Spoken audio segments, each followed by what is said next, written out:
அன்பே சிவம் மனமே குரு என்றுணர்த்திய குருவே போற்றி. எனக்குள் இறைவனை உணர வைத்த குருவே போற்றி.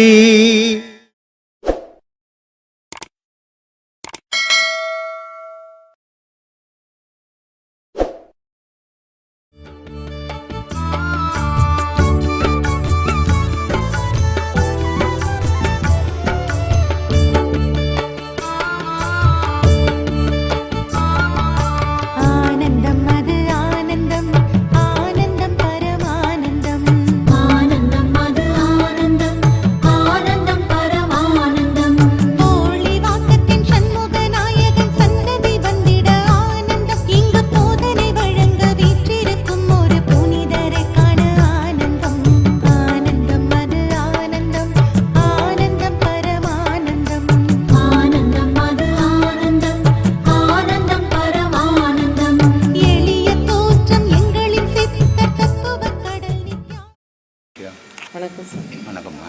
மதுரையிலேருந்து. சரி, ஒரே ஒரு கேள்வி. ஓயாமல் பேசிகிட்டு இருக்க அந்த மனசை நிப்பாட்டுறது எப்படின்னு ரொம்ப நாளாக ட்ரை பண்ணி நிப்பாட்டுறது எப்படின்னு எனக்கு வழி. அது ஓயாமல் உலகத்தையே ஐம்புலன்னு இருக்குது. அதனுடைய வேலையே அதுதான். மனசுன்றது அதனுடைய வேலையே பேசினால்தான் மனசு. நிறுத்து நிறுத்து அப்படின்னு நானும் சொல்லுவேன். எல்லாத்துக்கும் பேசும், கெட்டதுக்கும் பேசும், நல்லதுக்கும் பேசும். அப்போது இந்த ஐம்புலன் கண், காது, மூக்கு, வாய், உடல், இது மெய், வாய், கண், மூக்கு, செவின்னு பேர். இது இத்தனையும் என்ன பண்ணுது, வெளி உலகத்தையே தேடுது, உள்ளே தேடுறது கிடையாது. உள்ளே தேடாதால ஊருப்பட்ட விஷயத்தை அடுத்த வீட்டு விஷயம், நம்ம வீட்டு விஷயம், அடுத்த பொம்பளை கதையை நம்ம கேட்குறது, நம்ம கதையை அடுத்த பொம்பளை கிட்ட சொல்கிறது, இதை மாதிரி பழக்கங்களை அந்த மனசு எடுத்துக்கும். அது காரணம் என்னென்னா, பேசாமல் அதில் இருக்க முடியாது. பேசாமல் இருந்தால் செத்து போன மாதிரி ஆகிடும். அது மாதிரியான ஒரு உடல் ஒரு பாவம் ஏற்பட்டுடும். ஆனால் பேசிக்கினே இருந்தால் அது தெம்பாக இருக்கிற மாதிரி இருக்கும். அதனால் இது பேசிக்கினே இருக்க சொல்லும். ஆமாம், இதை பேசாத இருக்கணும்னா அது இருக்கிற இடத்த விட்டு எழுந்துக்காது பண்ணணும். அப்போ தான் அது பேசாத இருக்கும். அதை எடுத்து குழந்தைய நல்லா ஆட விட்டுட்டோம்னா அது இஷ்டத்துக்கு ஆடத்தான் செய்யும், வேடிக்கை தான் பார்க்கணும். அதனால் அதை வெளியே விடாமல் அடக்கி வைக்கணும். அடக்கி வைக்கணும்னா அதை நம்ம மூச்சோடவே உறவாடி அதை உள்ளே நிறுத்திக்கணும். அதை எதிர்த்து போய் நிற்க முடியாது. எதிர்த்து நின்னா நம்மளை கொன்னுடும். அது கடந்து போகணும். கொன்னுடுமா, கடந்து போகிறது அப்புறப்பட்ட விஷயம். கொன்னுடும் நம்மளை. அது எப்படின்னா ஒரு இளம் காளை மாடு மாதிரி அது மூச்சு. அதை நேராக போய் நான் பிடிக்கிறேன் பாருன்னு பிடிச்சோம்னா நம்மளை குத்தி போட்டு போயிடும். அப்போ அதை என்ன பண்ணணும்னா நல்ல பசும்புல் எடுத்து அதை மொல்ல தாஜா பண்ணி அது மொல்ல அது போக்குலேயே போகணும். அது போக்குலேயே போய் அதை கட்டணுமே தவிர நான் பலசாலி, நான் நினச்சா நிறுத்திடுவேன், நான் நினச்சா கட்டிடுவேன்னு கட்டினா நம்மளை கொண்டுட்டு போவோம்.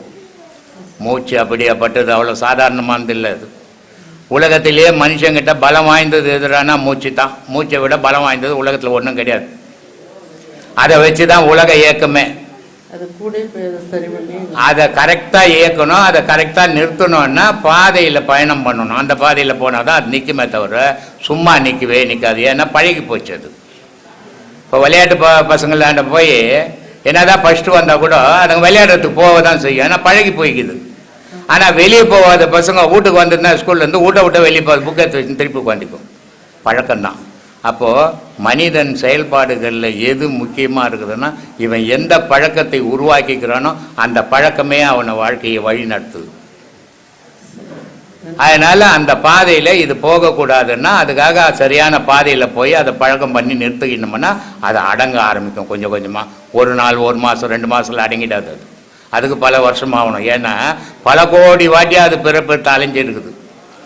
அதை கொஞ்சம் கொஞ்சமாக தான் அடக்கணும். மொத்தத்தனமாக போய் பண்ணக்கூடாது. பண்ணோம்னா விபரீதத்தை தான் உண்டாக்கும். அதனால் அந்த பாதையில் போனீங்கன்னா தானாகவே அடங்கிடும். ஆமாம், ரொம்ப பெரிய விஷயம். முக்தியை நம்ம தேடுறோம். முக்தியை நம்ம முக்தி கிடைக்கணும்னு நினைக்கிறோம். துட்டா இல்லை, முக்தி. முக்தியா? முக்தி அது எல்லாத்தையும் விட்டாதான் முக்தி. இது இந்த புக்குங்களில் இந்த ஆளுங்க பேசினுக்கிற விஷயமா அது. ஆனால் யாரும் முக்தி அடைஞ்சிட முடியாது. அதுதான் முக்தின்றது அவ்வளோ விளையாட்டான விஷயம் இல்லை. உலகத்தில் இருக்கிறது கஷ்டமானது எதுன்னா சும்மா இருக்கிறது. உலகத்தில் இருக்கிறதுலே கடினமானது எதுன்னா மனுஷன் சும்மா இருக்கிறது. ஒரு மனுஷன் சும்மா இருந்துட்டான்னா அவன் முக்தி அடைஞ்சிட்டான்னு அர்த்தம். ஆனால் சும்மா இருக்க தான் முடியாது. 70 வயசு 80 வயசு ஏந்து கூட முடியாது. அது கூட தொடப்பத்து 2 தள்ளின்னு கிடக்கும், சும்மா இருக்காது. 70 வயசு 80 வயசு எதுவும் சும்மா ஏந்து நடக்க முடியாது. தின்ன மேலே ஒரு தடி வச்சுன்னு பக்கத்து வீட்டுக்காரன் கதையை பேசி நிற்போம். இந்த பாழா போன மனமாகப்பட்டது சும்மா இருந்துச்சுன்னா ஞானம். சும்மா இருப்பதே சுகம் சொல்றாங்க. சும்மா இருக்காத, இருக்கவே விட்டது இல்லையே நம்ம. ஏன்னா நம்ம அது கூடவே அது சுத்தன இடம்லாம் நம்மளும் போய் சுத்திட்டோமே கூடவே. அப்புறம் எங்க இப்ப சும்மா இருக்குது. அதனால இந்த முக்தி மோட்சம் பேப்பர்ல எழுதிக்கிறது இல்லை. சர்க்கரை தித்திக்குமா பேப்பர்ல எழுதுனா, சாப்பிட்டா தான் தித்திக்கும். அது மாதிரி முக்தின்றது அடைஞ்சாதான். அதனால பேப்பர்ல எழுத்தால முக்தி வராது. முக்தி வரணும்னா நீ இளமையிலிருந்து வரணும். முக்திக்கு அடிப்படை விந்து. அந்த விந்தெல்லாம் செலவு பண்ணிட்டு இந்த பணத்தெல்லாம் நம்ம செலவு பண்ணிட்டு பிச்சைக்காரன் அந்த நான் பணக்காரன் ஆகணுங்கன்னா எப்படி ஆகுறது? ஆகவே முடியாது. அந்த பணம் இருக்கும்போதே நான் வச்சுக்கணும் பணக்காரன் ஆகிருக்கணும். ஆனால் அன்னைக்கு புத்தி இல்லை எனக்கு. நான் இருந்ததெல்லாம் எரிச்சிட்டேன். ஆனால் இன்னைக்கு பிச்சைக்காரன் ஆனால் பணக்காரன் ஆகணுன்ற ஆசை வந்துக்குது இப்போ. அப்போ வரல. எப்படி வரும்? கிடைக்கும்? இப்போ கிடைக்காது. இருக்கிறத வச்சுன்னு வாழ்ந்துட்டு போக வேண்டியதுதான். ஆனால் முக்தி மோட்சம்ன்றது இளமையிலேருந்தே அந்த விந்தோடவே மனம் உறவாடணும். அவனுக்கு தான் முக்தி மோட்சம். மூச்சு வெளியே போகக்கூடாது. அவனுக்கு தான் முக்தி மோட்சம். பேச்சு இருக்கக்கூடாது. அவனுக்கு தான் முக்தி மோட்சம். குழந்தை குட்டியை உருவாக்கின்னு ஒரு குடும்பத்தை உருவாக்கின்னு மனசு அது மேலெல்லாம் செலுத்தின்னு கூடாது. அவனுக்கு முக்தி மோட்சம் கிடைக்காது.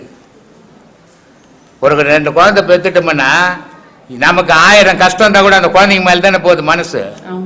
அப்போ எப்படி முக்தி கிடைக்கும்? கடவுள் மேலேயே போகுது? போலியே. ஆனால் குழந்தைங்க மேலே தானே போகுது.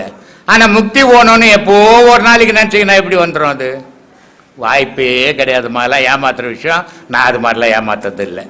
பாதையில் பயணம் பண்ணுங்க. கடவுள் என்ன முடிவு பண்ணுறோன்னா அது நடக்கட்டும். அதுதான் முடிவை தவிர நீ நினைக்கிறதோ நான் நினைக்கிறதோ முடிவாயிடாது. நினைவுகள் நமது முடிவுகளை வந்து. அதனால அதுக்காக பயணம் பண்ணுங்க. ரொம்ப நன்றி. சினத்தவர் முடிக்கும் பகைத்தவர் குடிக்கும் செகுத்தவர் உயிர்க்கும் சினமாக சிரிப்பவர் தமக்கும் பழிப்பவர் தமர்க்கும் திருப்புகள் நெருப்பென்று அறிவோம் யாம். இல்ல சினத்தவர் யார், பகைத்தவர் யார்? அருணகிரிநாதர் யார சினத்தவரா இருக்கிறாங்க, பகைத்தவரா இருக்காங்க? சினம்னா என்ன?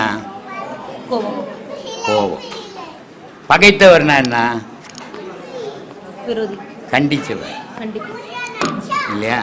அப்போ பகையானவன் என்னை கண்டிக்கிறவன், என்னை திட்டம் பண்ணுறவன், என்னை அடக்கணும்னு நினைக்கிறேன். சைலன்ஸ். அப்போது மற்றவன் என்னை அடக்கணும், என்னை இது பண்ணணும், நான் அடிமைப்படுத்தணும்னு நினைக்கும் போது அவன் பகைத்தவன். ஆனால் அவன் பகைத்ததால் எனக்கு சினம் வருது, கோபம் வருது இல்லையா? அதனால தான் சொல்கிறார். அவர் என்ன சொல்கிறாரு? சிரிப்பவர் தமர்க்கும் பழிப்பவர் தமர்க்கும் சிரிப்பவர் தமக்கும் பழிப்பவர் தமர்க்கும் திருப்புகள் நெருப்பென்று அறிவோம் யாம்.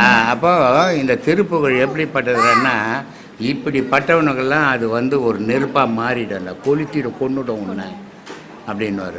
இதில் சொல்லுவார், முத்தை தரு பத்தி திருநகை அத்திக்கிற சத்தி சரவண முத்துக்கொரு வித்துக்குரு பரவன ஓது அப்படின்ற பாடலில் கடைசியில் சொல்லுவார்.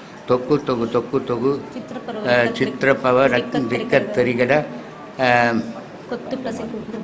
தொக்கு தொகு தொக்கு தொகு தொக்கு தொகு சித்திரப்பவரிக்க திரிகடக கொத்துப்பறை கொத்து கலமிசை முதுகுகை கொட்டு கலமிசை கொக்கு கொகு கொக்கு பிடியன முதுகுகை கொட்புற்ற நட்பற்ற உணர்வை வெட்டி பலியிட்டு குலகரி கொத்துப்படி ஒத்து பொருளவ பெருமாள் என்றார். அப்போ என்ன சொல்கிறாரு? இல்லை, உண்மையான பக்தி இல்லாதவனா பலிபீட்டில் வச்சு வெட்டிடுறான்றார் இல்லையா? அதான சொல்கிறாரு.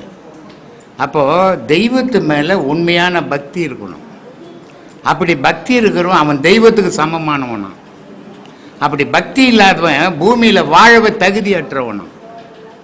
ஏன்னா இந்த ஆள் அந்த மாதிரி தகுதியற்றவனா இருந்தான் ஆரம்பத்தில் அருணகிரிநாதர். அதனால் அதை சொல்கிறாரு.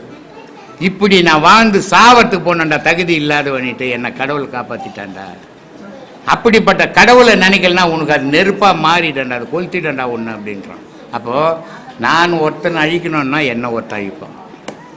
அழிப்பான்னு அழிக்க மாட்டேன்னா கடவுள் என்னை அழிக்க மாட்டான். ஆனால் நான் ஒரு மனுஷன் ஆயிடுச்சேன்னா இன்னொரு மனுஷன் என்ன அழிப்பான். இதானே இயற்கை. அப்போது இந்த அழிப்பு எங்கேருந்து உருவாகுதுன்னா கடவுள்கிட்டேருந்தே உருவாகி போதுறான்றான். அப்போ நீ நன்மையை செய்தீன்னா இன்னொருத்தருக்கு நன்மையை உனக்கு செய்வான், நீ தீமையை செய்யினா இன்னொருத்தன் திருப்பி தீமையை செய்ய போகிறான். அது எப்படிப்பட்டதுன்னா திருப்புகள் நெருப்புடான் இல்லையா? அது மாதிரியான எவ்வளோ விஷயங்கள். கூட்டம் ஜாஸ்தியாகும் போது வெளியே வெயிலையும் மழையிலையும் நிற்கிறீங்க. நேற்று வெயில் மட்டும்ன்றது உசுராசுன்னுட்டு ஜனங்க வெளியே நின்றது, அதே மழை பெஞ்சிருந்ததுன்னா செதறி போயிருக்கோம்.